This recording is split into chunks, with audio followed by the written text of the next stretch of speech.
Hello everyone. आज के इस वीडियो के अंदर हम सीखेंगे हैज़ टू, हैव टू और हैड टू का प्रयोग।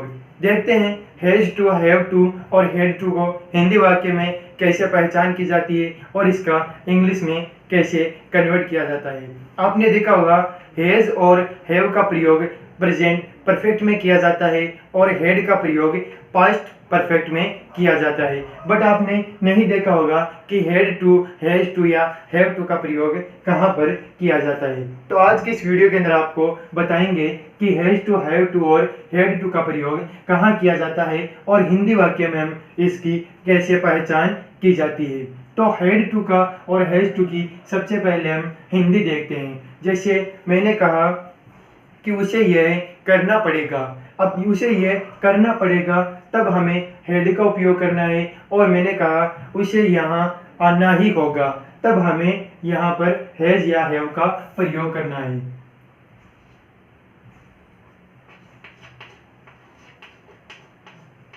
इसका मतलब होता है होगा और इसका मतलब होगा पड़ेगा। अब जैसे मैंने एग्जांपल दिया आपको कि उसे यहाँ आना ही पड़ेगा, मैंने लिखा उसे यहाँ आना पड़ेगा। तो पड़ेगा हमें लास्ट में नजर आ रहा है, तो हमें यहाँ पर हैड टू का उपयोग करना है। मैंने लिखा he had to he had to come there।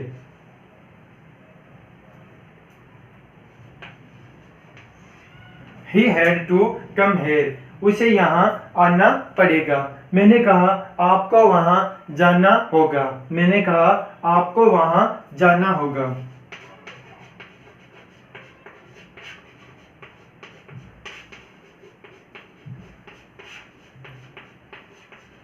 आपको वहां जाना होगा, तो आपको कहते हैं यू। अब हमें लगाना है have to. You have to go there, आपको वहां जाना होगा, you have to go there. अब हमें देखेंगे कि वाक्य के अंत में हमें होगा नजर आ रहा है, तब हमें हैव टू और हैज टू का उपयोग करना है।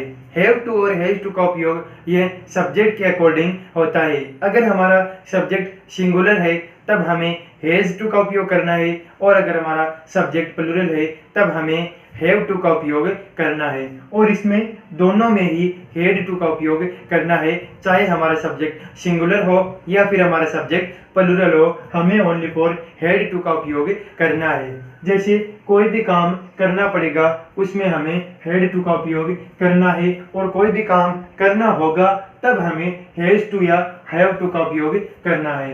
एक बात और ध्यान रखनी है कि हमेशा जो कि हैज टू और हैव टू और हैड टू है, उसमें हमेशा वर्ब की फर्स्ट फॉर्म आती है। जैसे मैंने कहा उसे यहाँ आना पड़ेगा, ही हैड टू कम। यहाँ पर देखिए कम है यानी फर्स्ट फॉर्म है। इसके बाद में आपको वहां जाना पड़ेगा, इसमें देखिए यू हैव टू गो, यानी यहाँ पर भी फर्स्ट फॉर्म है। तो इसका एक सूत्र होता है, वो कुछ इस प्रकार से है। सबसे पहले आपको सब्जेक्ट लिखना है, और उसके बाद में हेल्पिंग वर्ब है हमारी, वो है या तो आपको हैज टू लिखना है या फिर आपको हैव टू लिखना है। इसके बाद में वर्ब की फर्स्ट फॉर्म आती है हमेशा, और इसके बाद में ऑब्जेक्ट आता है।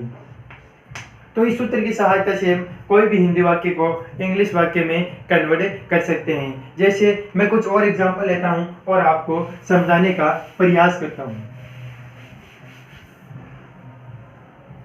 मैंने कहा आपको पढ़ना पड़ेगा, मैंने कहा आपको पढ़ना।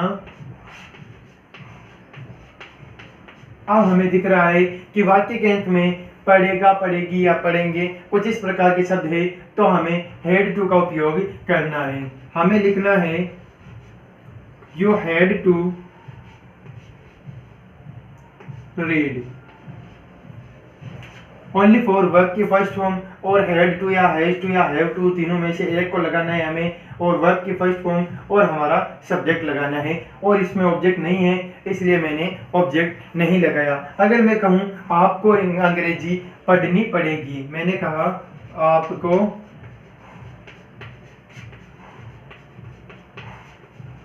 अंग्रेजी पढ़नी पड़ेगी, तब आपको लगाना है you had to read English.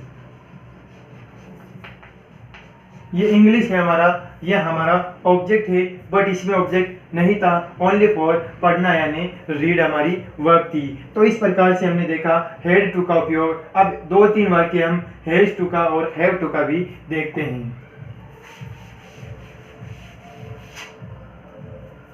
मैंने कहा आपको मेरा वीडियो देखना ही पड़ेगा। मैंने कहा आपको मेरा वीडियो देखना होगा। आपको मेरा वीडियो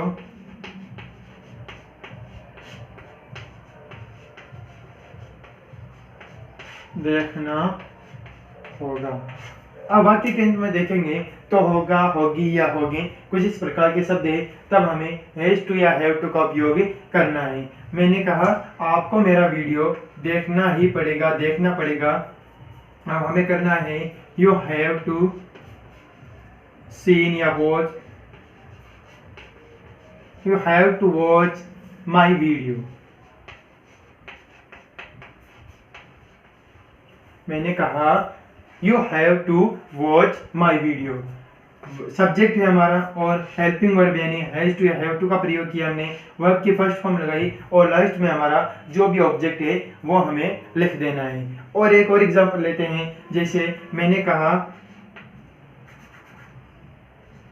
हमें कल जयपुर जाना होगा। मैंने कहा हमें कल जयपुर जाना होगा, तो हमें का इंग्लिश में वी कहते हैं और इसके बाद में हमें लिखना है हैज टू या हैव टू। तो वी हमारा प्लूरल है तो इसलिए हम हैव टू लगाएंगे। We have to go to Jaipur. इसके बाद में हमारा कल है उसे लिख देना है tomorrow. We have to go to Jaipur tomorrow. हमें कल जयपुर जाना होगा। एक और एग्जांपल लेते हैं, जैसे मैंने कहा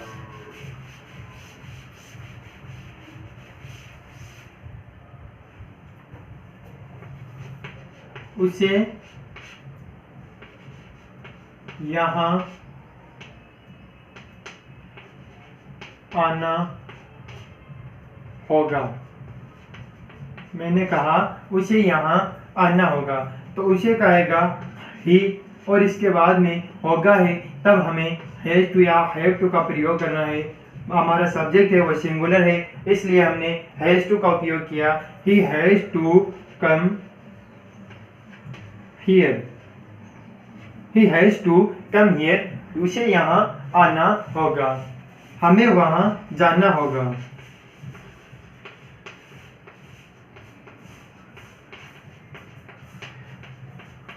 हमें वहाँ जाना होगा। अब हमारा सब्जेक्ट प्लूरल है, इसलिए हमने लगाया we have to go there. We have to go there, हमें वहाँ जाना होगा। He has to come here, हमें यहाँ आना होगा। तो कुछ इस प्रकार से हम देखें कि subject has to have to और वर्ब के फर्स्ट फॉर्म और ऑब्जेक्ट लगाना है और हमारा जो वाक्य होता है वो कंप्लीट होता है। इसलिए और दूसरा देखें हैड टू का, तो सब्जेक्ट लगाना है, इसके बाद में इनको रिप्लेस करके हटा के आपको हैड टू